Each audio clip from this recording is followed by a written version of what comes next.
No vídeo anterior, falamos sobre a fé resiliente de Josué. Lembrando que resiliência é a capacidade do material voltar ao seu estado original. Eu dei o exemplo da mola, você pressiona a mola, quando você solta, ela volta ao seu formato original. E a fé precisa ser assim. A gente vai estar pressionado por vários problemas, por vários desafios, por várias aflições, e ela precisa voltar ao seu estado original. A gente às vezes fica apertadinho mesmo com esses problemas, mas a gente precisa que a nossa fé volte, né, seja essa mola propulsora que volta ao estado original, volta empurra o problema para lá, vamos dizer assim, né, e a gente volta a ter a tranquilidade e a esperança de que Deus vai nos ajudar. Nessa terceira lição, a gente vai falar de uma outra característica da fé. A fé precisa ser permanente. Permanecer na fé é um desafio para todo cristão, para todo crente. Os problemas, os desafios, as situações que acontecem na nossa vida nos deixam muitas vezes cansados, desanimados, né, sem esperança, sem expectativa. Não sei, parece que a gente bota os problemas maiores do que eles são e eles muitas vezes nos tiram do sério. Mas a gente precisa permanecer na fé, precisa permanecer com a fé em Deus, lembrando que é Ele, sim, é Ele que nos ajuda a atravessar todos os tipos de problemas. Josué tinha pela frente, teve pela frente, o capítulo anterior falou dele atravessando o Jordão e estacionando na frente, não, estacionando a tropa, né? Estacionando o povo ali, acampando na frente de Jericó, né? O desafio que foi, né, lembrar esse povo que ele precisava permanecer na fé.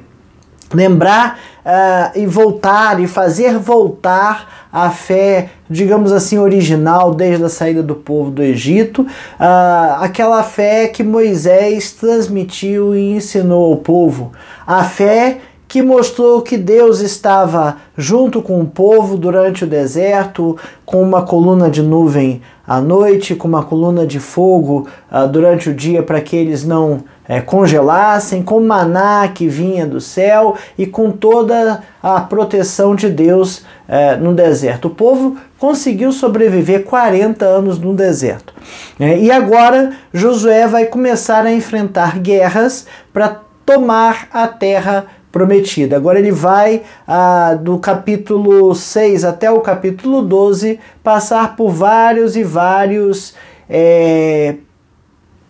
conquistas, guerras, para retomar a terra de Canaã. Não pensem que Deus está com ele, foi tudo tranquilo, foi tudo calmo, foi tudo 12/8, sem problema, sem aflição, sem nada disso. Os problemas e as aflições existem o tempo todo e existiram naquele momento o tempo todo. As conquistas, as guerras não foram travadas no ambiente totalmente de paz. Às vezes Deus ia à frente, fazia o milagre, fazia até com que a guerra em si não acontecesse. Mas muitas vezes a aflição, o medo e o temor passou no coração de Josué e de Israel. Foram 31 reis, 7 nações subjugadas para que o povo entrasse na terra prometida. Lá no capítulo 12, a gente tem o nome desses 31 reis e dessas nações que foram subjugadas por Josué.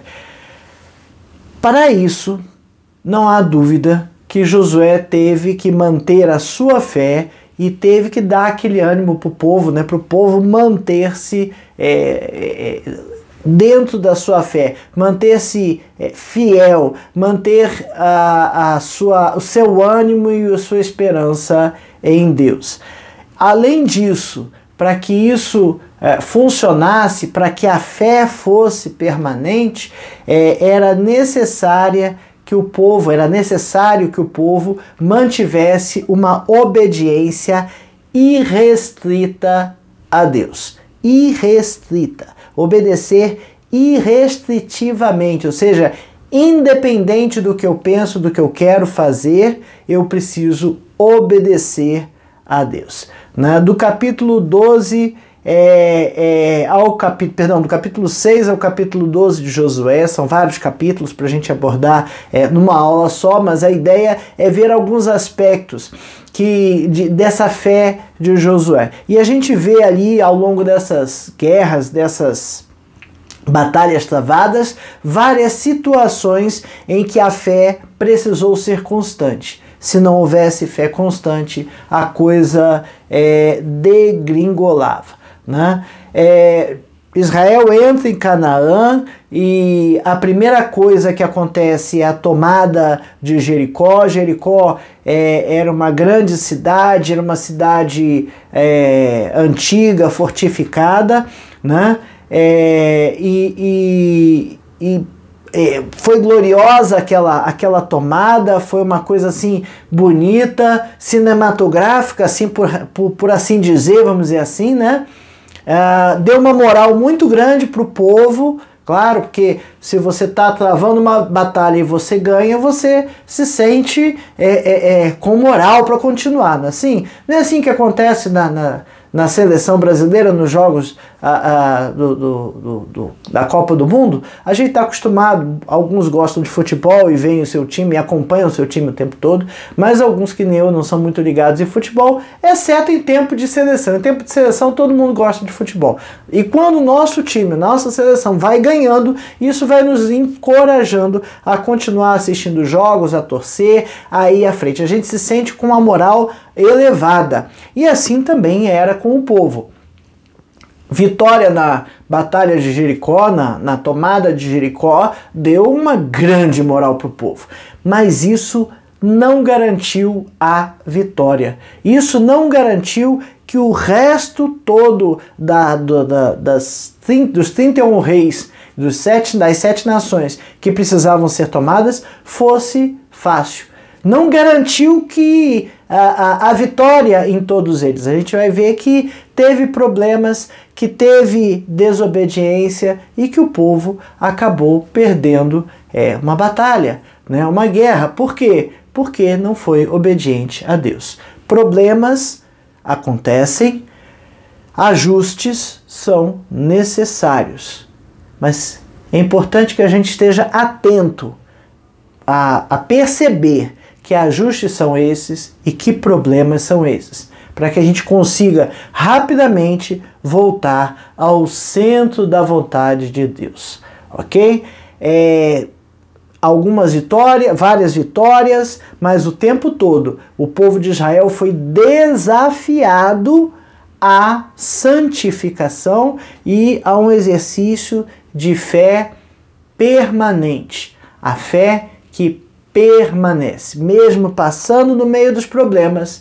Era importante e é importante que o povo permaneça em fé. Passando em meio a problemas e tribulações, é importante que eu e você permaneçamos com fé, ok? Essa é a lição número 3 da revista Palavra e Vida, edição número 78. A revista Palavra e Vida é editada pela Convenção Batista Fluminense. Está disponível no site batistasfluminense.org.br. Você pode acessar o site e baixar essa revista em PDF. Eu tenho aqui um exemplar em papel, tá? Essa revista, tem por tema Fé, Fidelidade e Força, um estudo em Josué, Juízes e Ruth, e foi escrita pelo pastor Fábio Martins, a irmã Maria Estela, a irmã nossa há muito tempo, a Maria Estela Bofin, falou que legal, vamos estudar os 3 Fs. Então vamos lá estudar os 3 Fs e estamos estudando a fé.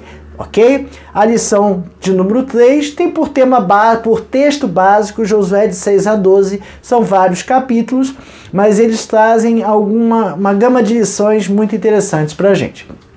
O primeiro tópico da nossa lição vem falando fé permanente para vencer as batalhas. Nos capítulos 6 e 7, nós temos duas batalhas grandes. As duas primeiras, por assim dizer, que Josué com o povo enfrentou. A primeira foi Jericó, a tomada de Jericó. E a segunda foi a tomada da cidade de Ai.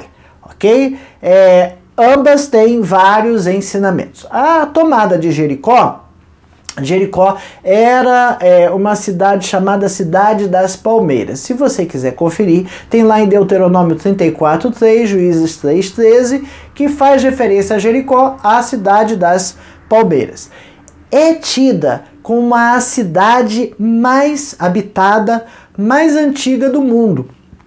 É difícil medir esse tipo de coisa, mas há uma cultura, há uma tradição que diz que Jericó é a cidade mais antiga do mundo e foi a primeira cidade avistada por Moisés do Monte Nebo, ok? Então assim, veja que não era uma coisa que se podia esconder, era uma cidade grande. Não sei se você já viajou de carro ou de ônibus, quando você está chegando de volta ou está na estrada e se aproxima de uma cidade, você vê ao longe ali as casas espalhadas, você consegue identificar que ali tem uma cidade. Jericó era assim. No meio do nada, no meio de um campo grande, tinha lá uma cidade fortificada, com muros em volta. Era costume da época construir a cidade e colocar os muros para proteger a cidade. Era uma forma de você manter uma certa segurança de possíveis invasores. Ok? A conquista de Jericó foi milagrosa. Deus entregou a cidade de forma sobrenatural, né?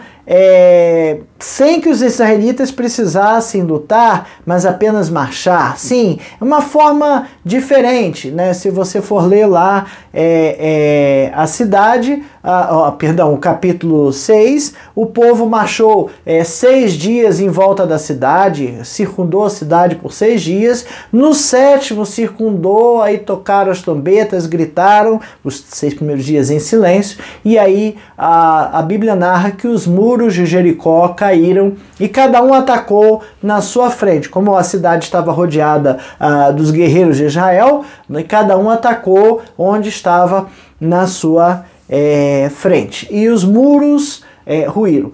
A gente sabe que se a gente cercar uma cidade como essa e ficar dando voltas ali, você vai perturbando e quebrando o ânimo do inimigo. O inimigo se sente cercado, o inimigo não percebe, não vê como sair ou entrar da cidade, ele se sente encurralado e o seu ânimo vai caindo. Talvez fosse esse o estratagema que Deus usou para que o povo tomasse Jericó. Mas não foi um cerco muito prolongado, foram só 7 dias. Um cerco mais prolongado, ou seja, se tivesse que fechar o contorno da cidade, impedir que entrasse e saísse por mais tempo, isso desgasta qualquer exército, por assim dizer, ok? Então não foi um cerco prolongado, foi uma coisa curta, né? Ele encorajou o povo de Israel a que lutasse, que Deus estava com eles, desencorajou os habitantes das cidades vizinhas, ok? Porque foi uma coisa tão fácil e a cidade era tão poderosa que todos as outras cidades ficaram amedrontadas, ok? Vitória rápida, milagrosa, mas a evidência era que Deus estava presente. Sabe, às vezes a gente tem umas batalhas grandes assim.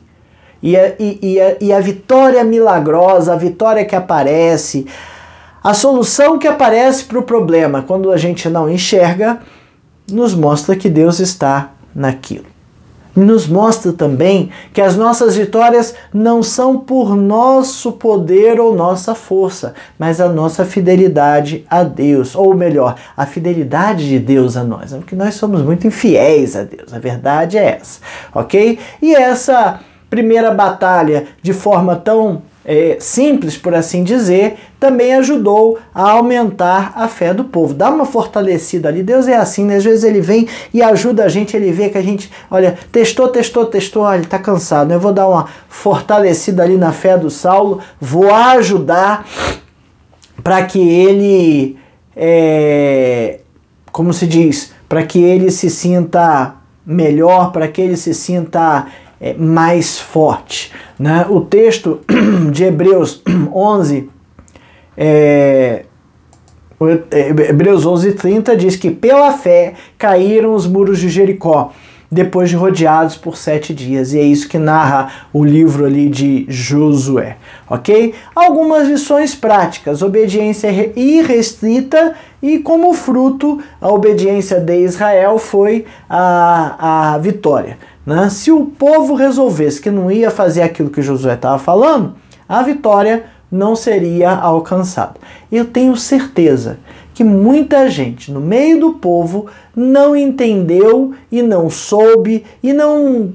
isso aí que a gente está fazendo não tem o menor sentido. José deve estar ficando tantã, ficar dando volta na cidade sem dar um grito, sem falar nada, sem atacar. Josué não deve estar batendo bem da bola. Deve ter gente que pensou assim, mas o povo foi obediente. O povo foi e fez aquilo que Josué mandou, né? Que Josué mandou porque Deus mandou. E o fruto, a consequência foi a vitória pela fé em Deus, ok? Outra lição, a outra coisa evidente que aparece assim, que as nossas batalhas são eminentemente batalhas espirituais. A gente esquece, né? O 2 Coríntios 10:4 diz que as armas de nossa milícia não são carnais. A gente esquece que não existe uma vida espiritual e uma vida terrena. Não são duas coisas que se separam. Não tem a minha vida devocional com Deus e a minha vida secular. Não tem, é uma vida só. Nós estamos na presença de Deus o tempo todo.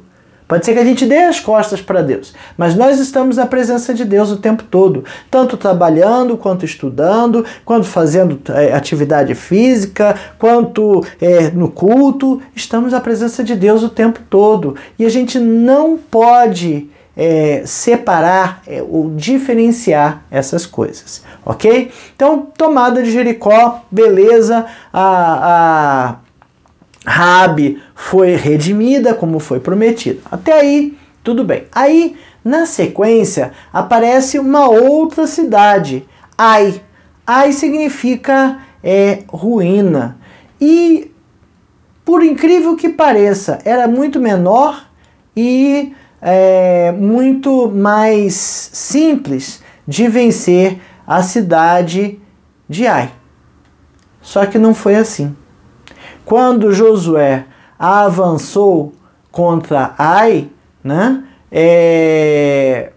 a coisa não deu certo.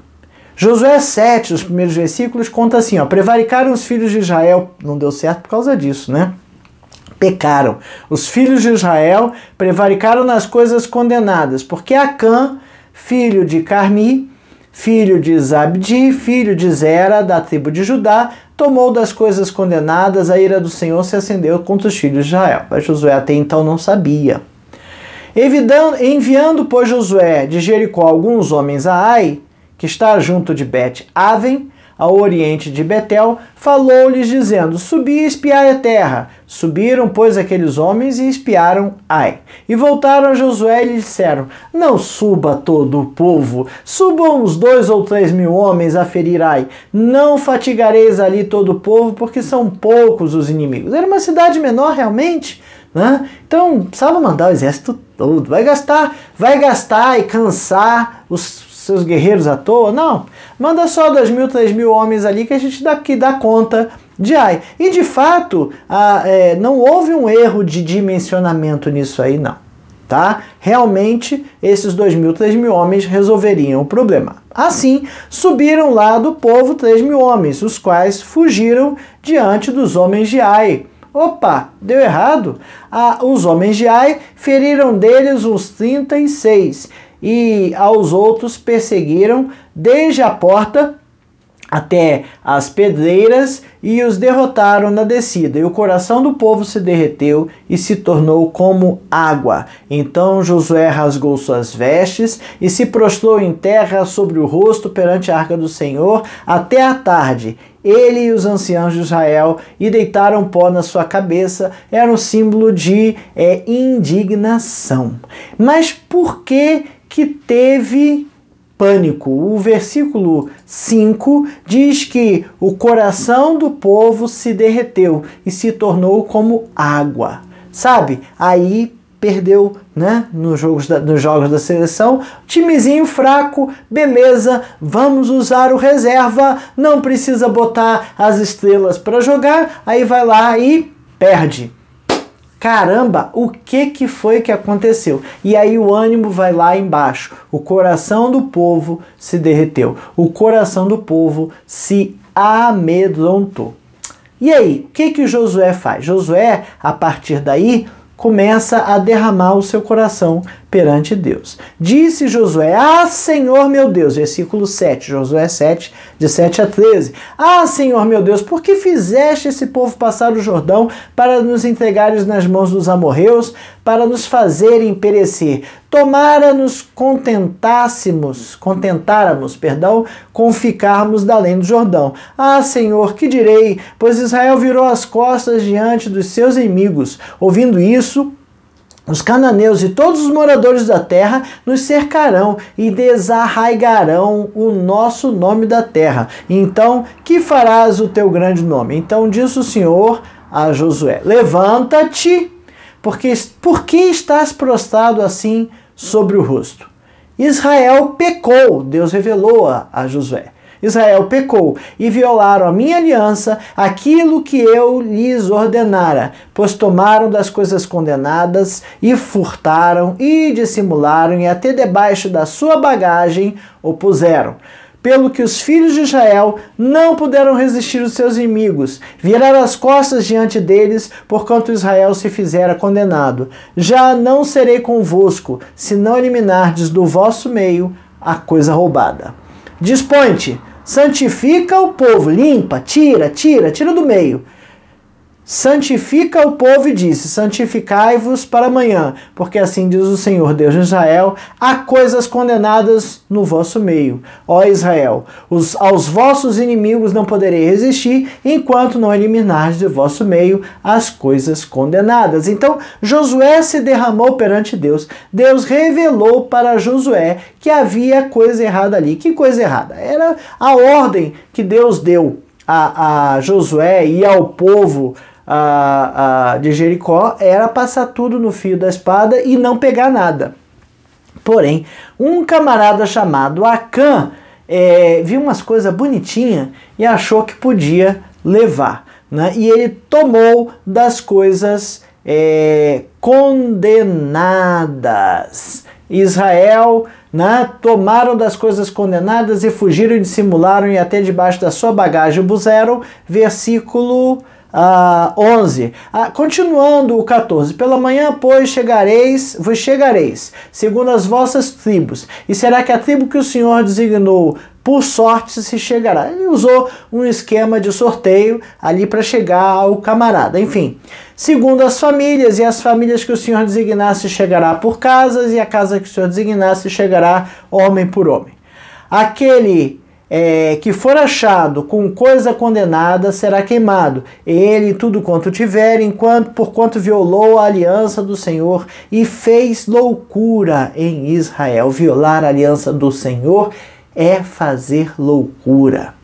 Versículo 16. Então Josué se levantou de madrugada e fez chegar a Israel segundo as tribos, e caiu sorte sobre a tribo de Judá, fazendo chegar a tribo de Judá, caiu sorte sobre a família de Zeraitas, fazendo chegar a família dos Zeraitas, homem por homem, caiu sobre Zabdi, e fazendo chegar a sua casa, homem por homem, caiu sobre Acã, filho de Carmi, filho de Zabdi, filho de Zera, da tribo de Judá. Então disse Josué a Acã: filho meu, dá glória ao Senhor, Deus de Israel, e a ele rende louvores, e declara-me agora o que fizesse. Não me ocultes. Respondeu Acã a Josué e disse: verdadeiramente, pequei contra o Senhor, Deus de Israel, e fiz assim e assim. Quando vi entre os despojos, era lixo da guerra, né? Uma boa capa babilônica, deveria ser um negócio assim lindo, bonito, maravilhoso, um negócio daquele que não dá para resistir. Eu vi uma boa capa babilônica, 200 ciclos de prata e uma barra de ouro do peso de 50 ciclos, cobicei-os e tomei-os, e eis que estão escondidos na terra no meio da minha tenda, e a prata por baixo. Que coisa feia! Olha o que Acã fez. Olha o ciclo do pecado. Vi, cobicei, tomei. Né? Era uma guerra, era despojo de guerra, o dono estava morto mesmo, achado não é roubado, não é assim que a gente fala? Infelizmente, né? Eu vi, eu cobicei e eu tomei. Eu vi, eu quis. Né? O que é cobiçar? É querer. Ele viu, ele quis, ele desejou e pegou. O que tem? É só uma capa babilônica, 200 ciclos de prata, uma barra de ouro. Qual o problema? Né? Isso aqui não vai ter problema nenhum. Mas Deus tinha dado uma ordem. E a ordem era não pecar. E o pecado de Acã tornou o povo todo pecador. O pecado individual. Será que ninguém viu o que Acã fez? Eu fico imaginando, isso aqui não está escrito não, mas eu fico imaginando que alguém deve ter visto o que Acã fez. Rapaz, não faz isso não. Rapaz, essa não foi a ordem, cara. Faz isso não. O que tem? Não pega nada. Ninguém vai descobrir. Mas o pecado de Acã se tornou pecado do povo. E o que o povo tinha de santidade, pela qual, através da qual Deus abençoava o povo, agora não tem mais.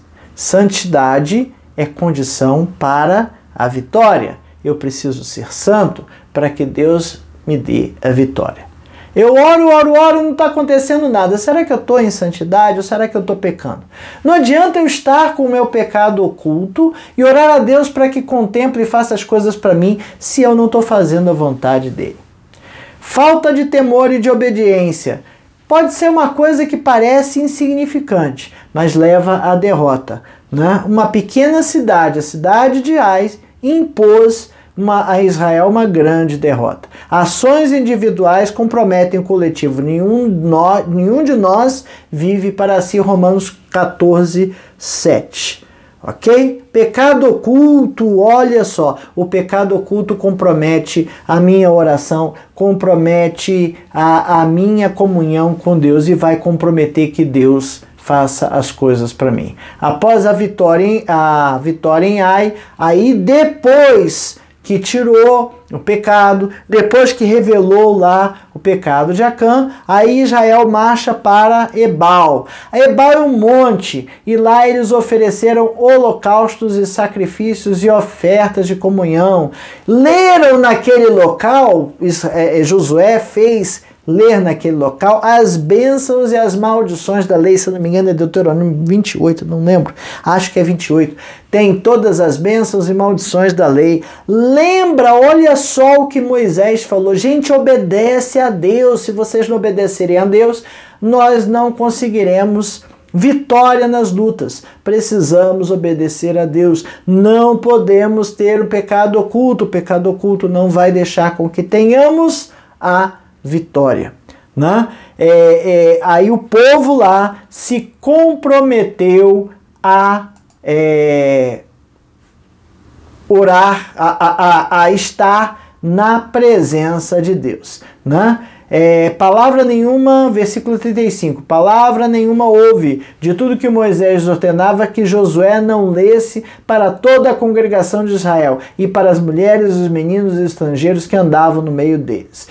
A gente precisa voltar e ler a Bíblia, sabe? A gente precisa parar e olhar e ler de novo a Bíblia, porque a gente esquece as coisas com muita facilidade. Então, volta lá, ouve de novo o que Deus tem para mim, o que Deus tem para você, qual é a vontade de Deus para a minha vida e para a sua. Volta e lê a Bíblia. Foi o que Josué fez. Voltou e releu toda a lei que Moisés tinha dado ao povo, porque era necessário que o povo estivesse no centro da vontade de Deus. O segundo tópico da nossa lição fala da fé permanente para não esquecer a aliança com o Senhor. No capítulo 9, né? Na promessa e na instrução para a conquista da terra, houve uma ordem expressa. Israel não podia fazer aliança com os cananeus. Está lá, ó, Êxodo 23, 32, Êxodo 34, 12, Deuteronômio 7, 12, você vai ver lá, não fareis aliança com os moradores da terra, nem com seus deuses. Né? O que Deus queria livrar o povo? Ao se misturar, o povo estaria com a sua cultura misturada com a cultura de outro povo. O seu culto estaria misturado com o culto de outro povo, ok? E as coisas começam a se confundir. Com a tomada de Jericó e a tomada de Ai, a notícia se espalhou pela terra de Canaã. E aí sim, o povo começou a ficar com medo. Josué 9, 1 e 2, diz: sucedeu que ouvindo isto, todos os reis que estavam além do Jordão, nas montanhas, nas campinas, em toda a costa do Mar Grande, defronte do Líbano, os heteus,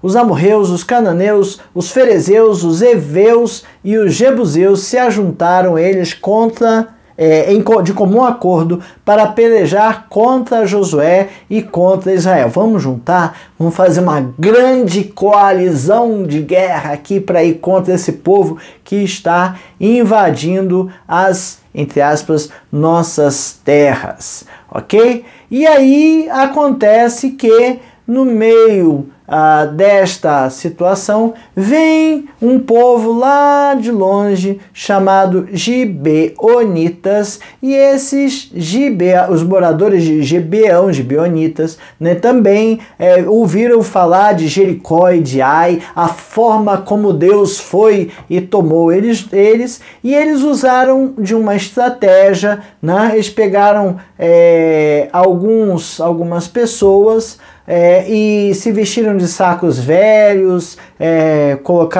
montaram sobre jumentos, odres de vinhos velhos, rotos e consertados, nos pés sandálias velhas, remendadas e roupas velhas, e todo o pão que trazia no caminho era seco e bolorento. Está aí no versículo de 3 a 5. No versículo 6, foram ter com Josué no arraial Gilgal, e lhes disseram a eles e aos homens de Israel: chegamos de uma terra muito distante, fazei, pois, agora aliança conosco. Né? E os homens de Israel responderam aos heveus: porventura habitais no meio de nós? Como, pois, faremos aliança convosco? Então disseram a Josué: somos teus servos. Então lhe perguntou Josué: quem sois vós? De onde vindes? Responderam: teus servos vieram de uma terra muito distante, por causa do nome do Senhor teu Deus, porquanto ouvimos a sua fama e tudo quanto fez no Egito, e tudo quanto fez aos reis dos amorreus que estavam da além do Jordão, Seom, rei de Esbom, Og, rei de Baazã, e estavam em Astarote. Pelo que os nomes dos anciãos e todos os moradores da terra nos disseram: tomai convosco provisão alimentar para o caminho e ide ao encontro deles e dizeis: somos seus servos, fazei, pois, agora aliança conosco. Esse nosso pão tomamos quente em nossas casas no dia que saímos para ver a terra. Mentira, né? Pegaram pão bolorento e disseram que tinham pegado quente, e aí, como era muito longe, as roupas ficaram ruins, as sandálias desgastadas, o pão bolorento. Olha, a gente veio de muito longe, né? E aí, bom, tudo bem, esse pessoal vem de longe, então vamos fazer lá um acordo com eles. E diz o versículo 14 assim: então os israelitas tomaram da provisão e não pediram conselho ao Senhor. Os israelitas foram e fizeram com aqueles moradores, né, um pacto, um acordo, ok? E esqueceram de consultar a Deus. Será que eu tenho consultado a Deus nas minhas decisões? Ou será que a gente tem esquecido de consultar a Deus? Qual o problema? O problema é que eles não eram da além, eles eram da terra de Canaã. E o povo não poderia fazer aliança com eles, né? E Josué amaldiçoou eles, está lá no versículo 23 do capítulo 9, né? Mas porque amaldiçoou, vocês agora vão servir perpetuamente na casa de Deus, vão ser escravos na casa de Deus. O tabernáculo mais tarde também foi construído na terra deles, está lá em 2 Crônicas 1:3, e a redição das 4 cidades gibeonitas, né, abriu uma brecha no centro de Canaã, e as 4 cidades estão lá em Josué 9:17, e acabou proporcionando, a divisão da terra no futuro, né? A inconsequência, né, de não pedir conselho a Deus, fez com que o povo fizesse o que era mal aos olhos do Senhor, né? Parece algum momento que eles, como servos ali, servos da casa de Deus, servos de Josué, servos naquele povo ali, né? Porque eles se tornaram servos ali no capítulo 20, no capítulo 9, versículo 27, naquele dia Josué os fez rachadores de lenha, tiradores de água para a congregação. Ainda no 23, agora pois sois malditos, e de entre vós nunca deixará de haver escravos, rachadores de lenha, tiradores de água para a casa do meu Deus. Foi essa a determinação de Josué, só que depois no final, acaba que eles acabaram até substituindo os levitas no serviço da casa de Deus. Para eles se tornou uma bênção, ok? Mas isso não é regra. A gente precisa pedir conselho a Deus. A gente precisa consultar a Deus nas decisões que temos que tomar, ok? Bom, terceiro tópico, fala fé permanente para ver milagres e seguir adiante. Aconteceu, tomaram uma decisão precipitada, não consultaram a Deus. E aí, o capítulo 10, aí já narra a aliança de 5 reis para derrotar Israel. Esses 5 reis resolvem se unir contra Israel, né? O controle da região central de Israel e a traição dos gibeonitas causaram essa aliança, né? E esses reis foram contra os gibeonitas. E os gibeonitas pediram socorro. Agora somos seus escravos. Socorro, nos socorre. E Deus interveio de forma sobrenatural. O capítulo 10 fala que essa coligação ameaçando os gibeonitas, Israel manda ajuda, né? E lá do versículo 9 a 11, diz que houve uma grande chuva de pedras, chuvas de granizo. Josué 10, de 9 a 11, Josué lhe sobreveio de repente, porque toda a noite veio subindo desde Gilgal. O Senhor os conturbou diante de Israel e os feriu com grande matança em Gibeão, e os foi perseguindo pelo caminho sobre Bet-Horon, e os derrotou em Azeca e Maquedá. Sucedeu que, fugindo eles de diante de Israel, a descida de Bet-Horon, fez o Senhor cair do céu sobre ele grandes pedras até Azeca, e morreram. Mais foram os que morreram pela chuva de pedra do que os mortos à espada pelos filhos de Israel. Chuva de granizo, né? Chuva de granizo, pedras caindo do céu, pedra de gelo, né? E eram pedras grandes. De vez em quando a gente vê uma chuva de granizo mais apertada. Só que aqui tinha uma hora, momento e um propósito muito específico de Deus. Foi um milagre de Deus para que aquele povo fosse morto, né? E Josué 10, de 12 a 15, então Josué falou ao Senhor no dia em que o Senhor os entregou os amorreus nas suas mãos dos filhos de Israel, e disse na presença dos israelitas: Sol, detém-se em Gibeão, e tu, lua, no vale de Aijalon.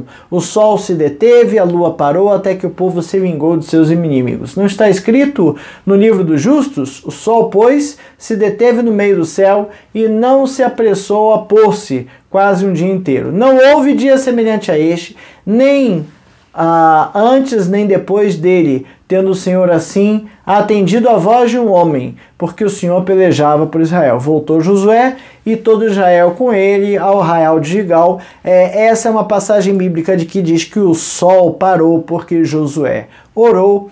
Há quem tente explicar fisicamente ou cientificamente o que teria acontecido. Então você vai ver que tem gente que vai dizer que isso é uma poesia, né, uma poesia de Jazer, um antigo livro de canções e louvores, ou seja, estava trazendo uma forma poética de uma outra literatura que não foi canonizada, ok? Até pode ser. O sol pareceu ter parado, mas não parou na realidade. Isso é uma outra explicação. Ou a ideia de parar não seria mesmo no sentido de deixar de se mover, ou não brilhar tão forte, ou por algum motivo o dia foi mais longo, enfim. As explicações para esse fenômeno físico da natureza vão ser diversas. Muitas pessoas não vão acreditar. Consta na Bíblia que o sol parou e que Deus arranjou mais tempo para Josué brigar, né? Lutar. Pode ser que não, né? Pode ser que o dia pareceu muito longo.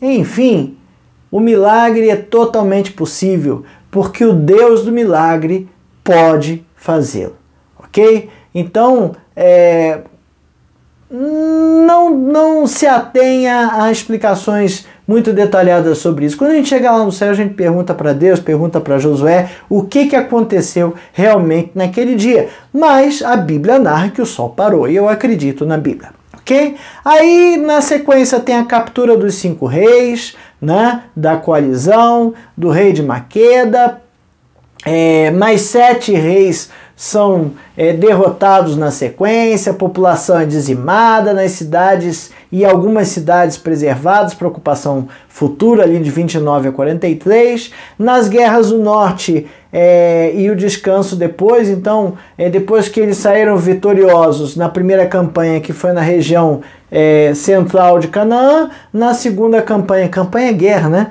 Na segunda guerra, região sul de Canaã, Israel marcha para o norte, para sua última campanha. Essa foi liderada pelo rei de Azor, Jabim, né? A maior cidade do norte. Ele foi e juntou os outros povos, já que ele era o rei da maior cidade, e essa batalha preocupou os filhos de Israel, porque eles tinham carros de guerra. Carros de guerra, naquele contexto, significava dizer que eles tinham tecnologia para a guerra, certo?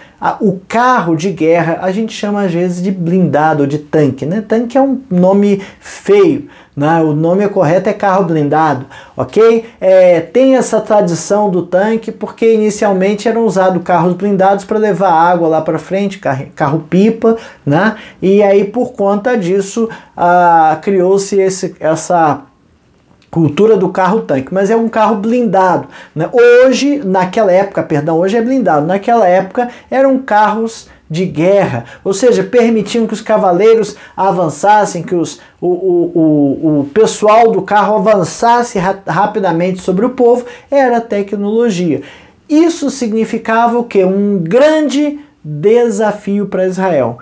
E aí a fé é mais uma vez desafiada. Mas Deus marchou com seu povo, né? E várias populações ali, algumas cidades foram fisicamente destruídas, outras foram preservadas. A gente vê que ao longo do texto essas diferenças são feitas, e por fim, no capítulo 11, diz que Josué 11, 23 diz que a terra repousou da guerra.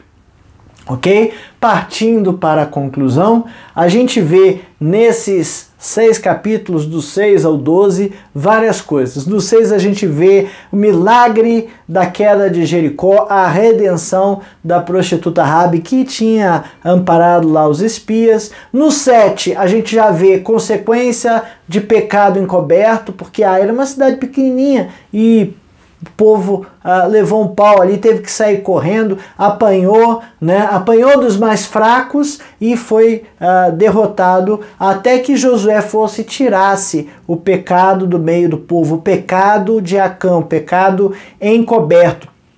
No 8, capítulo 8, a gente vê a vitória através da santificação e renovação dos votos do povo, renovação dos votos de fidelidade do povo a Deus, okay? Ali no Monte Ebal, né? É importante que a gente volte, veja, reavalie o que eu estou errando, o que eu estou fazendo errado. Volte-se a Deus. No capítulo 9, aí a gente já é chamado a perceber que as nossas ações precisam passar pelo crivo de Deus. As nossas decisões, as mais simples possíveis, todas elas precisam passar pelo crivo de Deus. Nossas ações não podem ser inconsequentes. A ação inconsequente do povo de Israel em acolher aqueles viajantes e julgar que eles estavam falando a verdade e fazer uma aliança com eles contra o que Deus tinha falado, trouxe algumas consequências. No capítulo 10, a gente viu ações sobrenaturais de Deus. Uma chuva de granizo matando uma boa parte do povo, uma boa parte dos guerreiros, né? Diz que mais foram os que morreram pelas pedras do que pelo fio da faca. E no 11 a gente vê a continuidade da vitória, e no 12 estão lá os 31 reis, as 7 nações, os 31 reis que foram vencidos por Josué, e aí a terra descansou.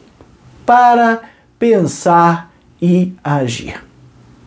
Será que eu tenho evidenciado uma fé obediente, uma fé permanente? Será que eu tenho usado as armas espirituais para superar as adversidades que têm chegado ao meu dia a dia? Ou será que eu enxergo os problemas do dia a dia como problemas da minha vida secular e os problemas... problema espiritual é outra coisa. Não tem isso. Não existe vida sacra, vida secular, não tem... agora eu vou entrar na presença de Deus. A gente está na presença de Deus o tempo todo. Você vai parar para dar atenção a Ele. Mas a gente está na presença de Deus o tempo todo. Não podemos esquecer isso. Não podemos deixar isso de lado. O ciclo da queda de Acã. Isso a gente precisa ter muito cuidado. Vi, cobicei e tomei. Será que a gente tem feito isso?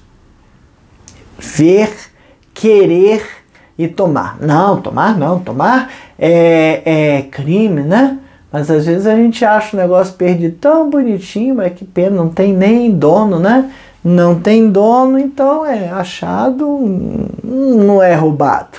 Então, qual o problema? Mas se Deus mandou não fazer, se o correto não é esse, não faça. Não se arrisque com isso. Não faça com que a ira de Deus se acenda contra você. As nossas escolhas implicam em experiências negativas ou positivas, né? E as pessoas que estão próximas a gente estão de olho, estão vendo. Depois lá pra frente, olha, é crente, hein? E é crente, hein? Fazendo isso, não acredito. Pecado oculto, né? Acã pecou, viu, cobiçou e tomou e manteve o seu pecado oculto. Não precisamos, aliás, não podemos manter pecados ocultos. Precisamos confessar os nossos pecados a Deus. Precisamos cortar os nossos pecados no nosso dia a dia. Não podemos ter pecados de estimação. precisamos nos santificar. Não podemos ter pecados ocultos. Sabe por quê? Não tem pecado oculto para Deus. Para Deus não tem. Pode ter para a igreja, pode ter para o pastor, pode ter para o pai, para a mãe, para a esposa, para o esposo, para o filho, para a filha. Pode ter para qualquer um. Para Deus não tem. Deus sabe exatamente o que você e eu estamos fazendo. E onde nós estamos pecando e como nós estamos pecando. Mas a soberania do Senhor, né, pode realizar sinais para nos abençoarem. Né? Esses sinais podem vir de coisas simples, né? Coisas que a gente nem espera, mas que acontecem. Mas podem vir também de forma até sobrenatural. Importante é que tenhamos uma fé permanente, que a nossa fé seja firmada na rocha que é Cristo, que permaneçamos na fé em Deus. Amém?